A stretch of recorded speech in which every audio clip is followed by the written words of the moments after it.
No, I started seeing things like Atlanteans are wearing really heavy boots. There were stormtrooper armor for Atlanteans who live in the water.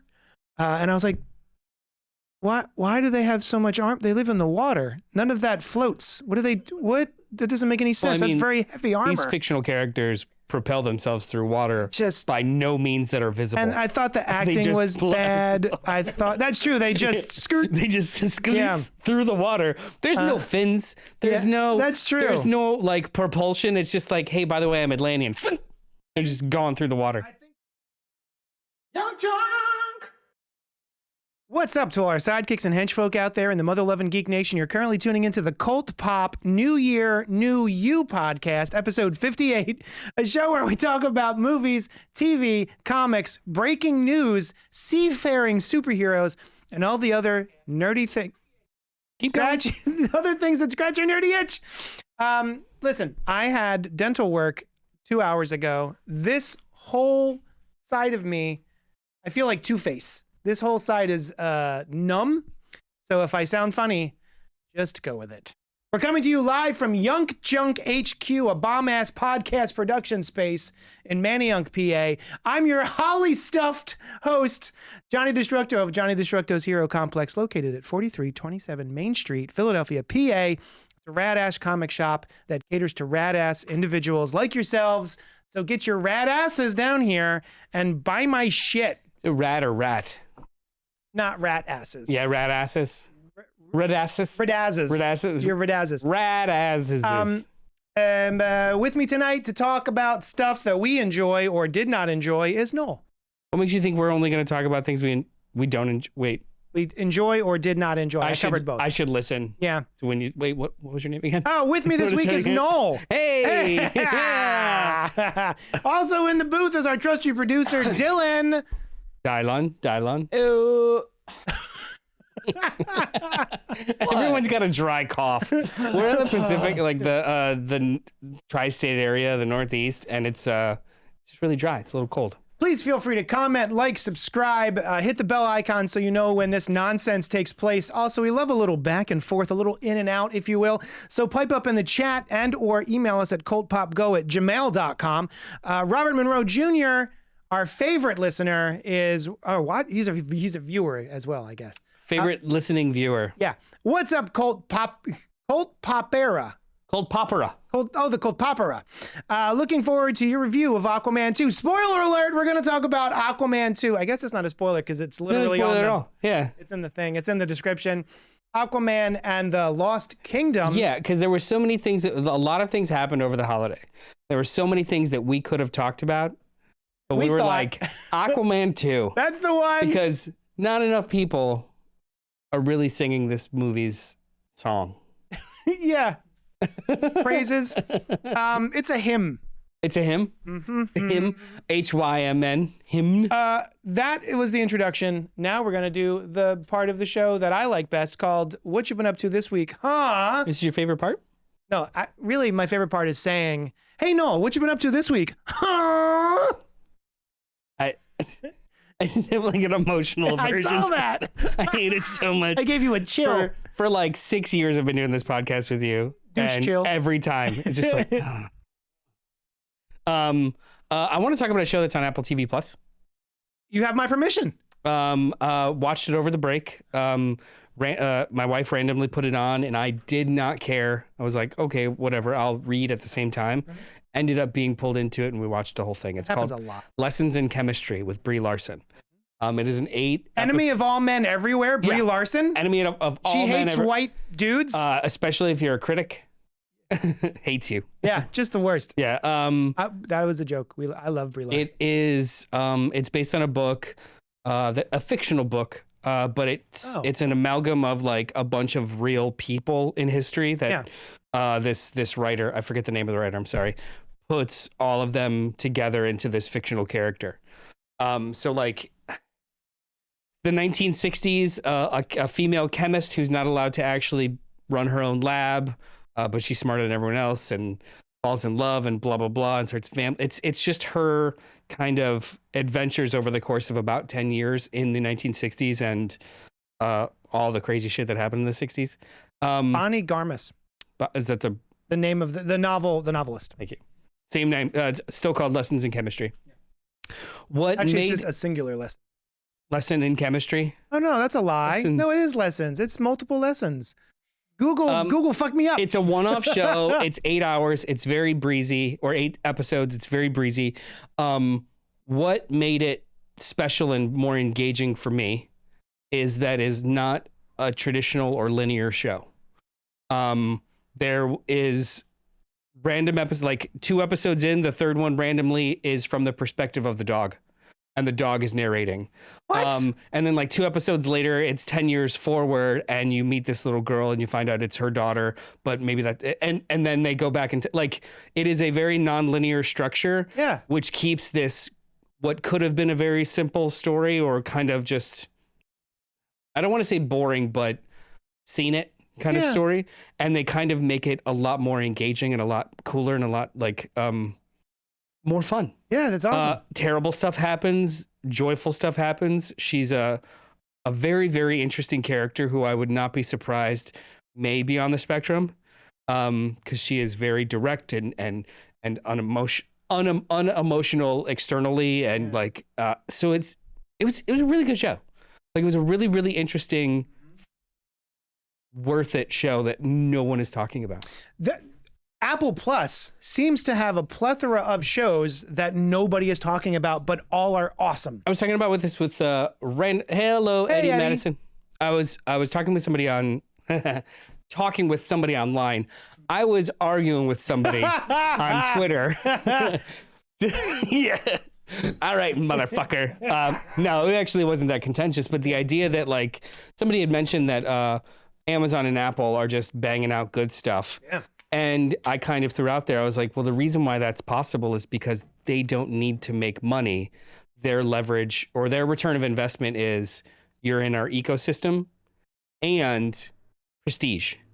So they can drop $150 million on a 4 or 5 episode miniseries and not worry about any kind of return on investment, because any kind of prestige or awards that they win off of that or get off of that or word of mouth puts a new user in their ecosystem to potentially buy other products. I was wondering how that works. So they don't. That makes sense. They're like a couple $1 billion in the green. So a third season of a TV show that's really expensive is not necessary. It doesn't have the same return on investment that is required for network television with commercial buys and product placement and merchandising. They just do their own thing, and the value is people watching, and that's it, which is kind of cool. Amazon used to be like that, but they went a little too hardcore on Lord of the Rings, and that cost them like $1 billion. Did that show do well? I watched the first episode. I was a little sleepy. It didn't do bad, but it didn't do so good that they could just like rest their laurels on it, because I think they canceled a shit ton of shows after it. Like, and I watched the whole thing. We watched, my wife and I are big fans of Lord of the Rings. We're not like, I've read the novels, just the novels, not the appendices or the Silmarillion or studied maps and learned Elvish. There's different levels of fans. Did you, when you were reading Lord of the Rings, would you read the songs or would you skip the songs? I read the songs. You read the songs, all the lyrics? I didn't. Did you sing them? No, I didn't try to sing them. I just kind of read them. Yeah. There's not that many. I remember trying to read it, and I got like 3 songs in, and I'm like, never mind. My biggest problem with the 3 Lord of the Rings books, I did read them while the movies were coming out. My biggest problem, and this is just like a me problem, the first book, Fellowship of the Ring, everyone's together. Chapters are linear. In Two Towers On, when they separate, they alternate chapters and chunks of the book to only focus on one group. Yeah. So you read almost the entirety of Helm's Deep and all of this crazy shit with Aragorn and Fam, and it was 500 pages until you got to see what Frodo did next. Yeah. So like it was a disjointed reading experience, whereas the movies, they obviously intercut them in a linear fashion, so the timeline made sense. Yeah. But you know, I was younger, and I was reading probably the biggest book I had ever read by then, and I had to retain Yes. exactly what does this take place the same time as this did that I read a week ago? Right. Yeah. All right. I was curious. But out of there. Yeah, So, lessons in chemistry. Lessons in chemistry. It's really, I actually think you would really enjoy it. It's very on my wonderful. list. Yeah. Every time I get up onto Apple TV Plus or whatever it's called, I see that and I'm like, oh, we got to watch that. And I know you're like into Morning Show. We haven't watched that yet, but that's totally on there. Morning Show I want to watch. Foundation I want to watch. The Mankind. What is it? For All Mankind. Yeah. They're on like their 5th season and apparently it's great. Slow Horses. Literally everyone's talking about that fucking show. Is that the one with Gary Oldman? Yeah. I love Gary Oldman They just so got much. approved for a 5th season. And I'm like, where did the first 4 go? Yeah, when did that show up? Yep. But it's because Apple has the ability to, before the show is even completed, they're like, yeah, well, this has got good word of mouth and critical praise, so let's just keep doing it. That's awesome. Yeah. Nice. What I've been up to this week is... Wait, let me ask you. Oh. Hey, JD. Hey, how you going? I was over here thinking about you. Did you have something to... Yeah, I just wanted to ask you really quickly, up, what you been doing this week? What have I been at? Yeah, this week. Yeah. I'm glad you asked me that. What If Season 2 dropped? It did, fell down. Yeah, right down a manhole. I went down that manhole and I set up a little one of those cot in the sewers. Yeah, a beanbag of sorts. And I watched the first 6 episodes of What If. Yes, you got to 6. Yeah. Of 9. Speaking of which, Eddie Madison's in the chat saying, I have seen all of season 2 episodes of What If on Disney Plus. It was awesome. And then Rob says, Morning Show rocks. For All Mankind is amazing. Rob, watch the first couple episodes. I don't know which camera I'm looking at, but it doesn't matter. Rob, watch the first couple episodes of Lessons in Chemistry, because it's even the ads and everything kind of looks like it's a sugar saccharin, brightly hued 1960s feminist show. It is way more than that, and I actually would like your opinion. Yeah. Go do it. Not right now, though. Hang out with us. I liked What If Season 1. I thought it was cute. It was delightful. I wasn't wowed. I wasn't amazed. The big takeaway from that for me was Peggy Carter as Captain Carter. Big Captain Carter. I've got a Captain Carter action figure. I love it. She's wonderful. I've always liked Haley Atwell. Well, not always. I didn't know who Haley Atwell was until she was Peggy Carter. I've liked her since she was born. It's just... That's some like You'd be a fan Twilight. Of somebody. Oh, yeah. Did you imprint on her when she was a baby? She was a baby. I'm a werewolf. There is more. I mean, you look. Not surprising. I'm like the slovenly cousin of all the werewolves in the building. Cracking a beer. I guess. Is the moon up? Who cares? Guys, you don't really have to go hunting. There's Go Puff. Fuck it. Peggy Carter, she's great. So I was okay. I'm of two minds. I love that Peggy Carter is back. Captain Carter is back. Yeah. But I also understand the folks who are like, I kind of like What Ifs to just be What If. So the comic book What If is a long-running comic book from Marvel Comics, and generally they are each issue is their own story arc.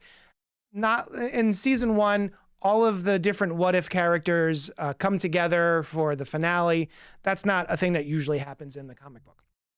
But because this is a TV season, it made sense. And now we're getting more of those, which is fine.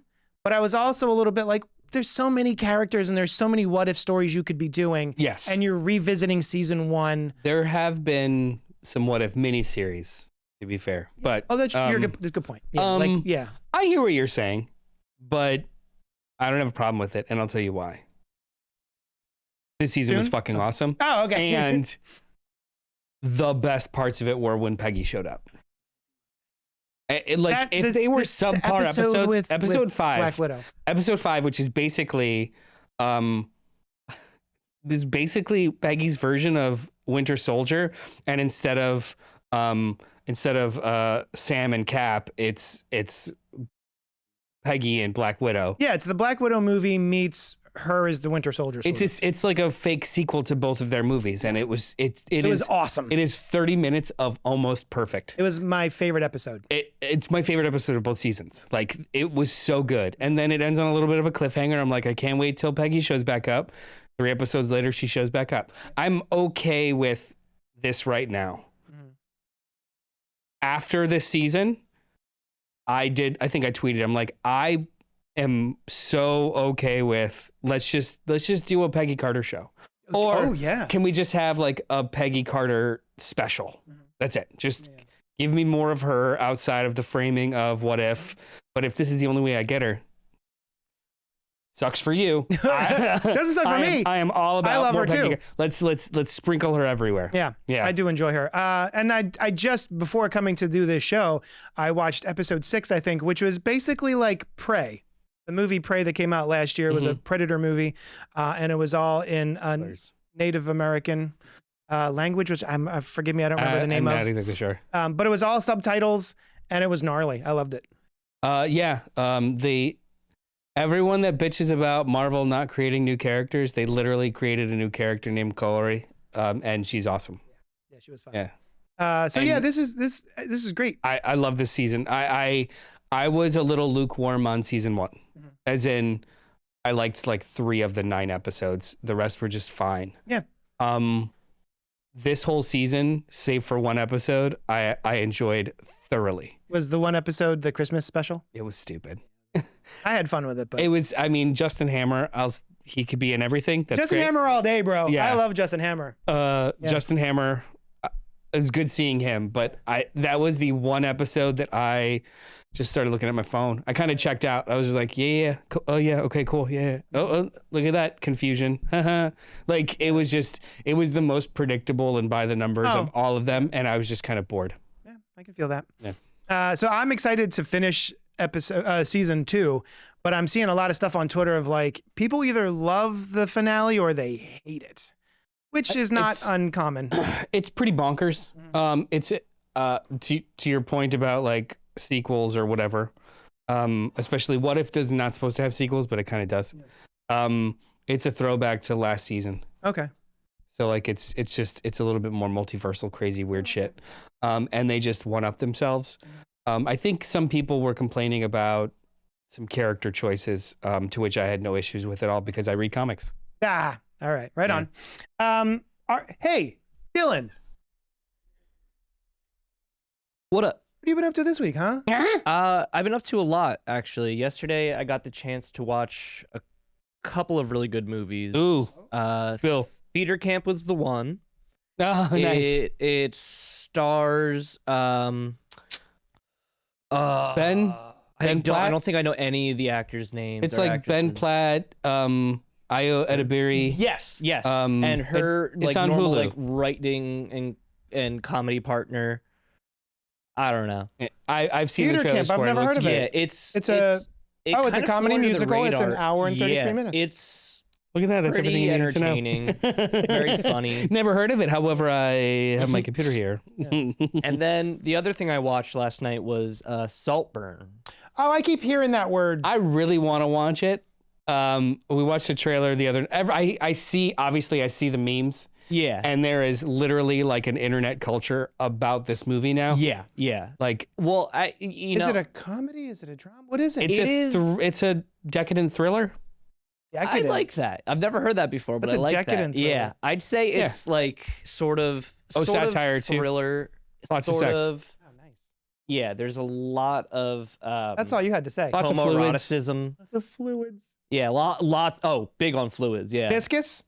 Yeah, I would say nice. viscous. I like my viscous but fluids. it's good. I feel like it's a lot of people's first exposure to like weird cinema. Like, because people are like, it's getting really popular and people are really shocked by it because there are a couple of like scenes where you're like, whoa, yeah. Oh, like great. I've seen some weird movies, but like this is probably the weirdest like movie that everybody's been talking about for. Like, yeah, there's a lot of. I struggle to call anything that catches fire on the internet culture, but there is kind of like a subculture now of memeing and referencing Saltburn incessantly. Is it streaming somewhere? It's on Prime. Amazon. Yeah. Honey, we're gonna watch Saltburn when I get home. It's very entertaining, very well put together. Yeah, Nice. it's great. Great. Have you watched Reacher? Oh, I watched the first episode. No, I watched half of the Reacher. first. That's a show. Yeah. Is it Jack Reacher? Is that his I name? mean, it is Jack Reacher, but Uh-huh. the show is just called Reacher. I know the name Jack Reacher from people talking about it. Did I talk about it last season? I watched 2 years ago when the show came out, the first season of the show, I had COVID. And it was the first time I had COVID, and I was relegated to like my office on the 3rd floor with just a TV and a streaming box and no friendship. So I just was I cut watching. you off. I was like, don't even text me. I don't know if I Son can of a catch bitch. this via your messages. Fuck you. We didn't know that much about COVID. Yeah, it was early 21. I had a mask on my phone. Yeah, we were learning. I stopped breathing. So that was one thing that I just watched the first episode of, and then it ended up watching the entire season in like a day and a half, because it is just, it's not mindless. It's actually pretty thoughtful and pretty like well put together, but it is just dumb entertainment. In like here's an immovable object, and he's just going to plow his way through all situations. Yeah. And that sounds boring, but it's actually very cathartic to watch, because he's always on the right side. You know, like sees something, goes punches the fucker because he's bad, walks off, changes his coat. Sorry, for Like, a it's second just there, you very- started to dip into give your balls a tug. Oh, I'm gonna talk about that next week on next episode. Yeah. All right. Give your balls a tug. Main topic: Aquaman and the Lost Kingdom, directed by James Wan, written by Grant Morrison. Oh, my bad. That's a note. Oh, okay. Yep. Starring Jason Momoa, Patrick Wilson, Amber Heard, Yahya Abdul-Mateen, and Randall Park. After failing to defeat Aquaman the first time, Black Manta wields the power of the mythic Black Trident to unleash an ancient and malevolent force. He's never trying to release an ancient and happy force. Also, who named him Black Manta? Did he name himself? Well, his whole dad, like that was a hand-me-down thing from Was his it? dad, right? Like the knife and everything from the first movie. A name that associated with? Even like they had a Black Manta ship. Are they the pirates? They were like pirates, yeah. So Carry he was on. like, I'm your dad, the Black Manta. I know you can't believe it. We're only traveling in a ship that's shaped like a manta. Hoping to end his reign of terror, Aquaman forges an unlikely alliance with his brother Orm, the former king of Atlantis. Setting aside their differences, they join forces to protect their kingdom and save the world from irreversible destruction. Irreversible. Irreversible. What did I say? Irreversible. Oh, great. I'm accentuating and putting a point on some important words that you throw out there. Thank you. Irreversible. Thoughts? Were the people on Twitter Twitter. upset about how woke this movie was? I think you mean X. No.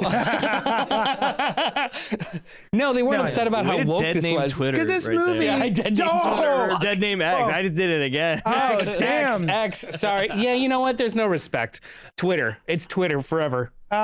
Because I'm watching this movie, I was going, this is pretty woke, but I don't hear anybody complaining about it. Like the Marvels is woke, even though it doesn't have any woke plot points. But this is very specifically like, we need to save the planet, you guys. It's getting warmer. And I can't believe. And the bad guy, his whole shtick is, I have to warm the planet. Yeah. And does it. Yeah. Yeah. I was surprised.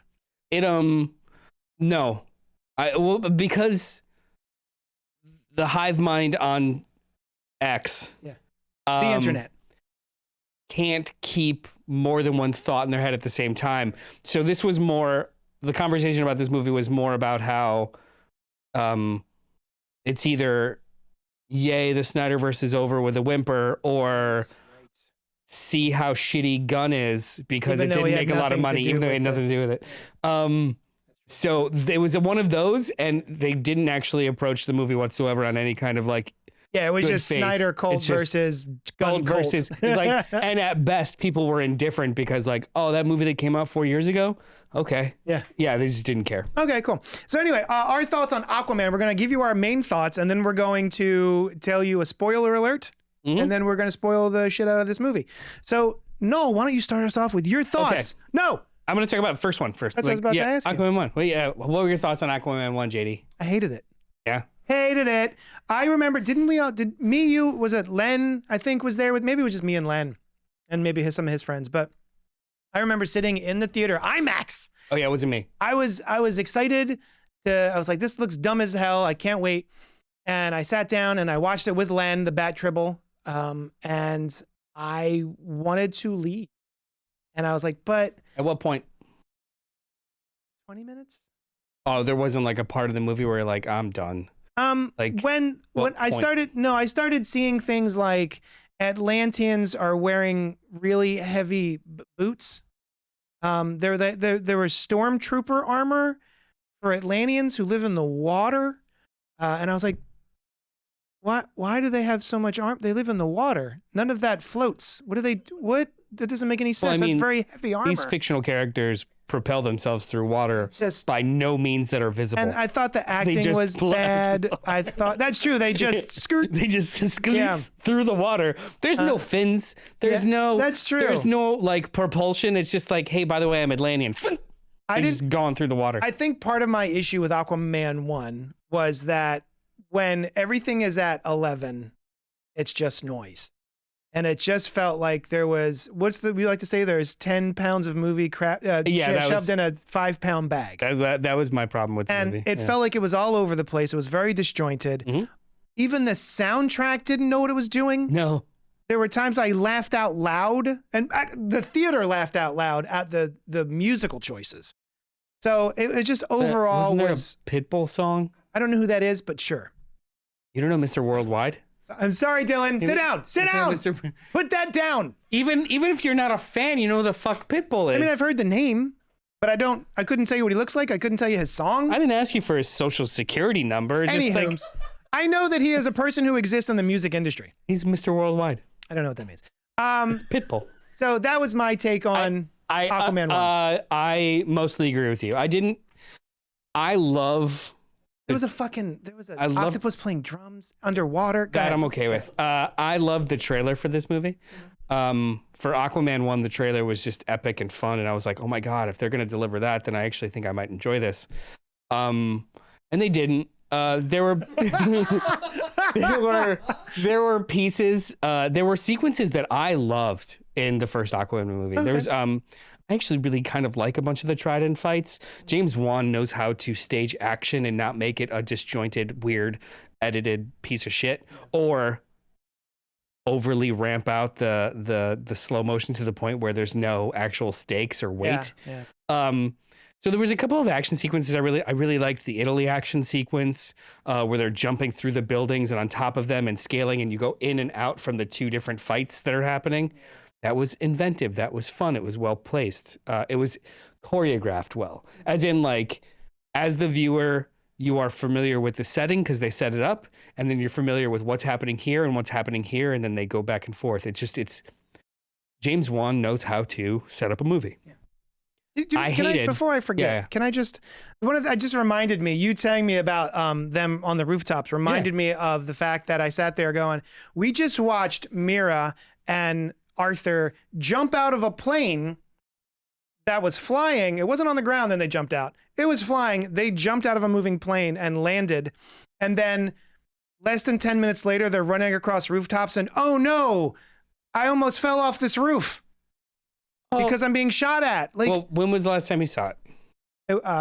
In theaters? Oh no! I tried to put it on for Sushan, and she didn't get through it. There's no fear of falling in that sequence. Oh, okay, isn't there? Yeah, no, it's just them avoiding getting shot. Okay. Yeah, I thought I remember like they shoot the ground from under them, and they're like, oh. No one is hanging or like, oh God, no, I can't fall. It's literally just like trying to get away from a bunch of people shooting at them. Yeah, because they literally punch people through the walls. Right, so like, no, that is not a stake that's set up in that action sequence. All right. I made that up. That's you're fine. Putting that on it, the movie, and it's not in the context. Things I didn't like about the movie.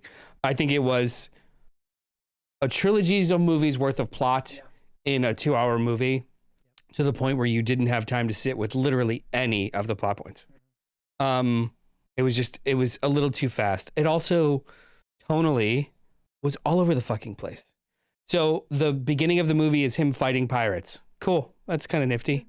But he is a murderous Snyder bro. Yeah.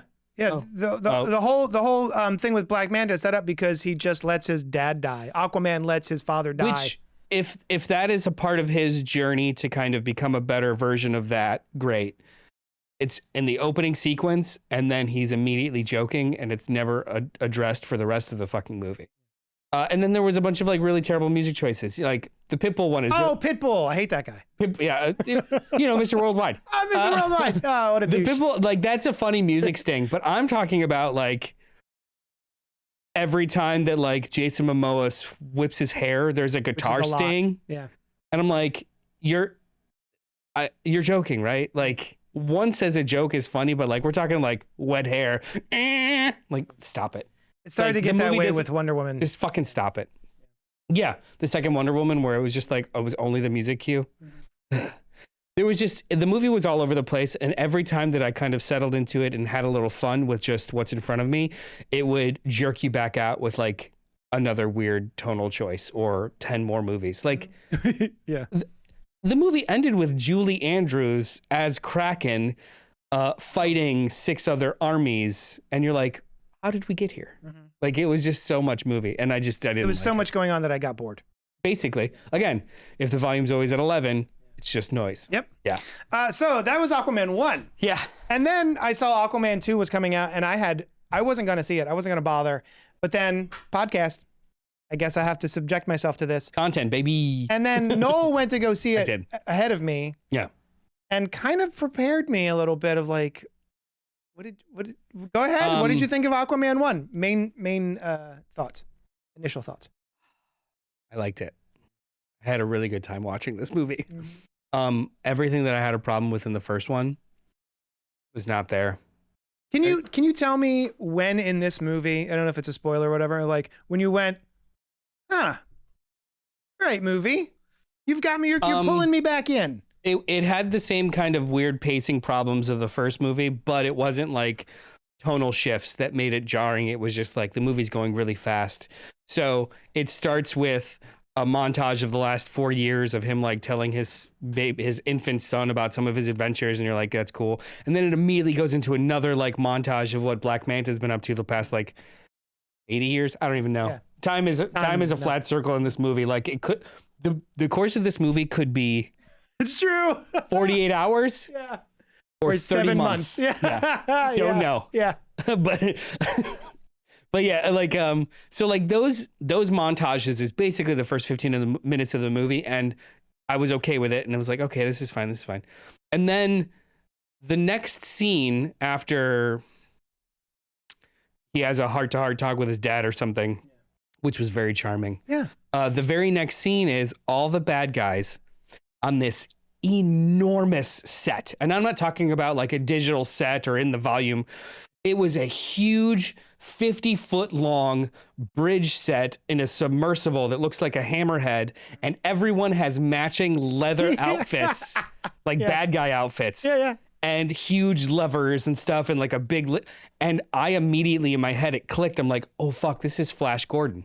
This is a 1970s, 1980s weird, hilarious, not taking itself seriously comic book movie. And it just clicked. I'm like, if this is what everyone enjoyed about the first one that I never clicked with, I get it. And from then on, I was like, this is great. And like, it started becoming actually funny. Everyone was incredibly charming. It just got dumber. It got bigger. And I'm like, this was really fun. Yeah. I enjoyed the shit out of this movie. Yeah. Same. I went in hopeful because of what you had told me. And as I was sitting there, I was going, yeah, he's right. This is a bucket of fun. I'm really having a blast with this. There's no tonal backlash. There's no like weird murderousness. It's a family movie. Yeah. But it's big and it's dumb and it's fun. It's which feels weird for me to say because the first one, everyone was telling me, oh, it's big and it's dumb and it's fun. I love it. And I was like, I don't know, I hated it. But now I'm saying the exact same thing other people were saying about the first one that I hated, and I'm having trouble, besides the fact that it was more streamlined. This was more streamlined. The musical cues made sense. And it was one score. Yeah. Oh, they had one needle drop that they used over and over again. Born to be Wild. Yeah. Was in the movie about 4 times. Yeah. And you know what? I don't care. Yeah, whatever. I don't give a shit. So I think we both surprisingly recommend Aquaman and the Lost Kingdom. I this was a good sit. Mm-hmm. It's just it's a breezy sit. Oh, also, you know what else we did? You you had told me about this and I didn't know about it, but we both have the Regal Unlimited app.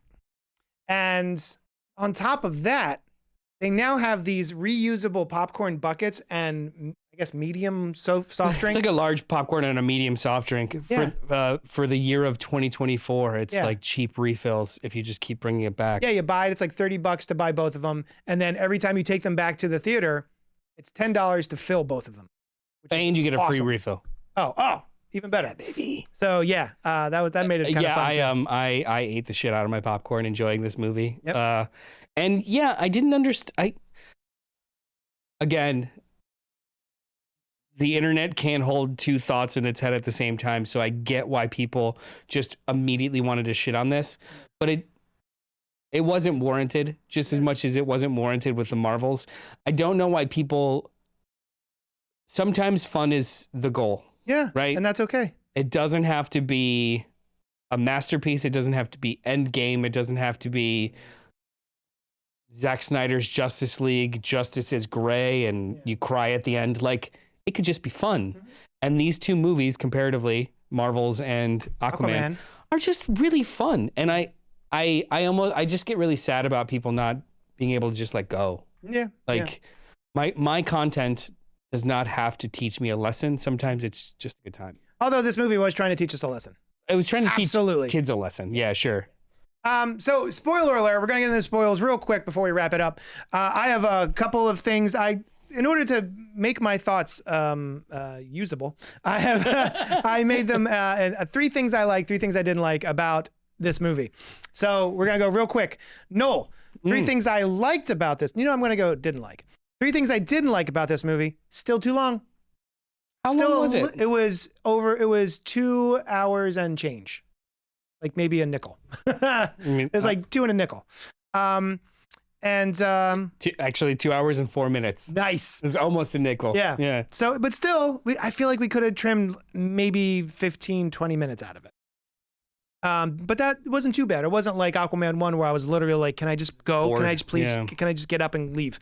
The other thing I didn't like, so Kordax. Oh, wow. The first one was 2 hours and 25 minutes. Yeah. Kordax is the big bad. And he's the guy that is using Black Manta in order to get himself out of Necros, which is the city that has been frozen. The Lost Kingdom. The Lost Kingdom. Yeah. Wait, is this roll into spoilers? We're in spoilers. Oh, we are? Oh, yeah, okay, sorry. Yeah, it was a whole spoiler thing. Where am I? So I felt like Kordax, who needed a spell and to be frozen and to have his trident. It's a blood spell. A blood spell. Jesus Christ. A blood spell, and his axe, what is that? Stabby boy. Trident broken in half. Stabby boy. And his dark magic turns out boy. all they needed to do was kill him.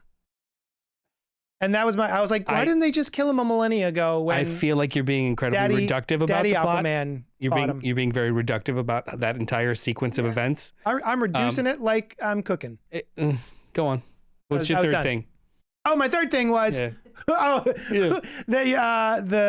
henchman who's funding Black Manta and his like 200 henchmen who are all wearing the same outfits.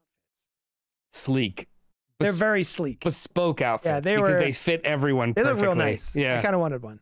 They reminded me of like Cobra from G.I. Joe. Where'd you guys get all this shit? Yeah, and honestly, that entire, the octopods. Yeah. Those like submersibles with 8 tentacles and shit, and the giant hammerhead. Those they found. Yeah. Those were part of the old kingdom. But still, just the entirety of it is G.I. Joe play sets. Yeah, all of it is like toys, and I loved all of it. Yeah. Yeah.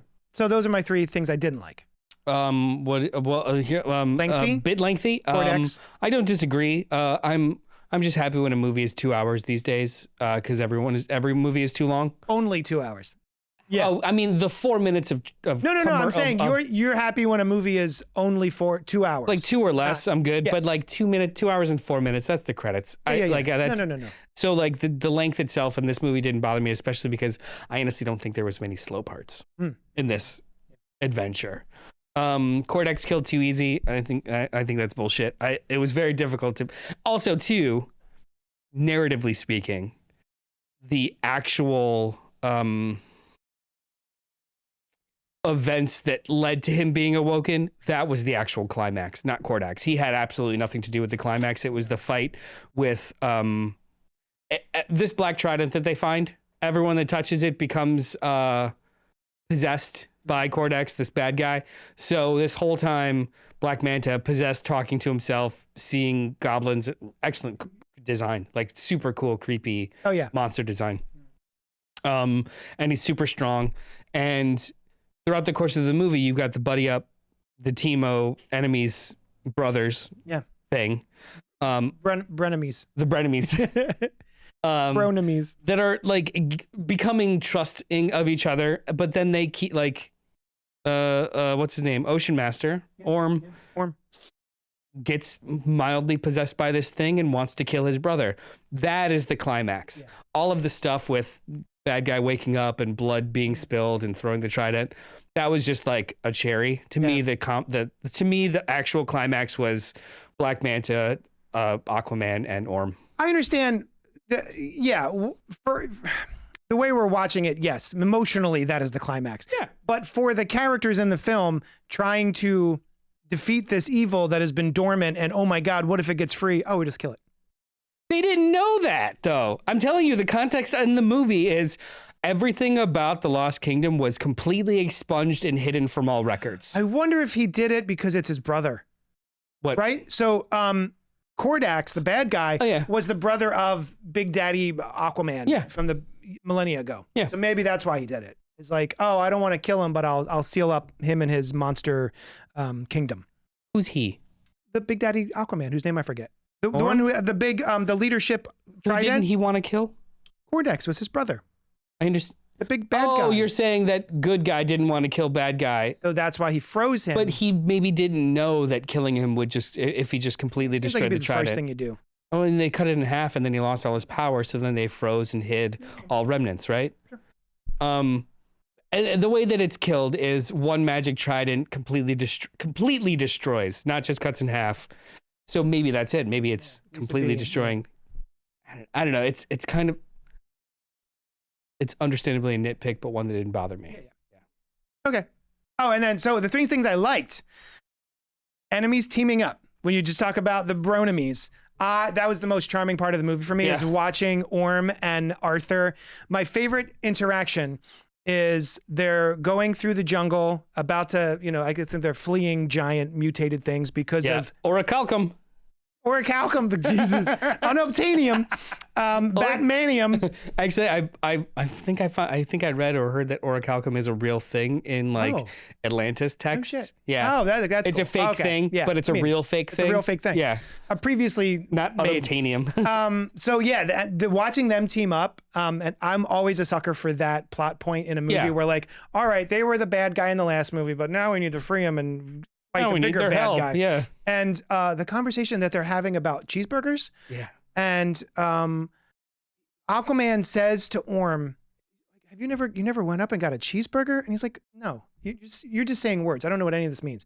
And he says, "Your prejudices are keeping you from enjoying the majority of wonderful things on this planet." Yeah, half the planet. Half the planet. What a wonderful line in an Aquaman movie. Also, too, like that, the rest of that conversation is, I was raised from the day I was born. I was raised to be ready for the moment that you come and take my throne from me. And he's like, that's real fucking sad, bro. Yeah, because I did it without even trying. Yeah. Well, it's not even that I did it without even trying. Like, I didn't want any of it. Yeah. As in, like, you were preparing for something that never occurred, and I just feel bad for you. Yeah. And like you could see in Norm's face, like, pretty fucked actually. Yeah. The two of them together was delightful.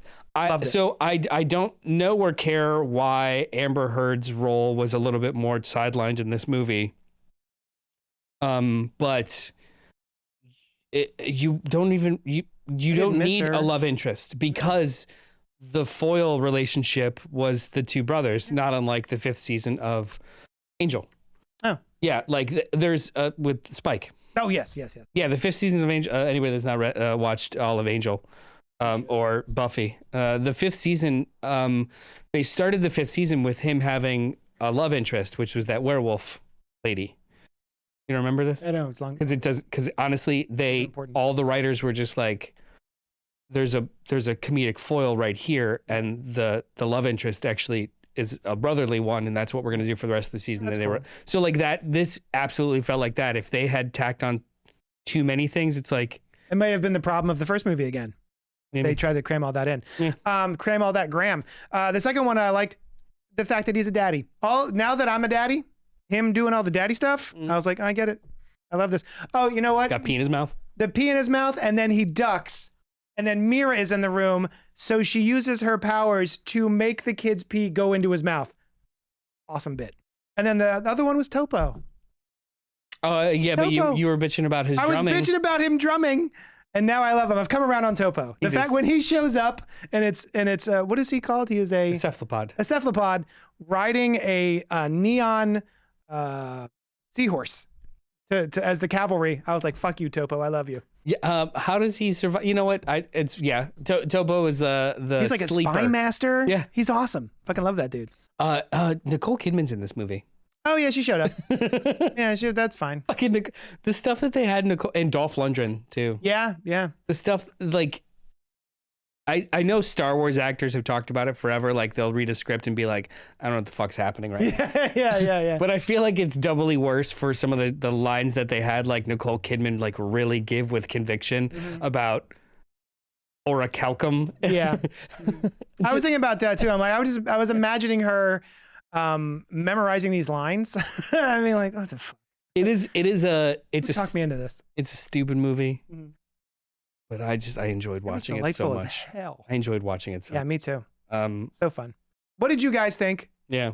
Email us at cultpopgo@gmail.com. Was there anything? I gave 3 and 3. Is there anything that I didn't touch on that you want to touch on? The popcorn was really good. Mm-hmm. The audience was super into the movie. Oh, that's good. Yeah. Awesome. I don't know if anybody was on the fence or if you at all,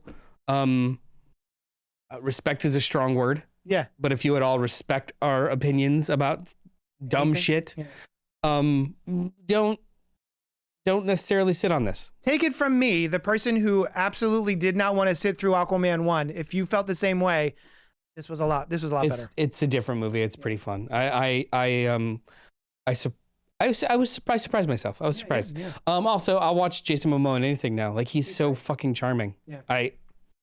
I'm down. I'm gonna be. His shtick is so obvious and repetitive, but I mean, I'll have a Guinness with you. Yeah, like he's been recast as Lobo. That's just a rumor. Oh, is it? Yeah. It's because I would love rumor. to like if James Gunn came around and did more Aquaman movies, or like just had Aquaman in the Justice League and it was Momoa. I'd be totally fine with that. I would be totally fine with him being and doing anything. But. In the DC universe, I understand. Yeah. He's great. But there will still be contingents of mouth breathers who are like, well, is it a full reboot or is it not a reboot? Fucking assholes. Thanks so much for hanging out with us, and we'll chat at you later. You can't do one or the other. I have no imagination. I've never read comic books, and sometimes things are just soft rebooted. Anyway. I hate everyone. Sorry. Have a good one. Young John!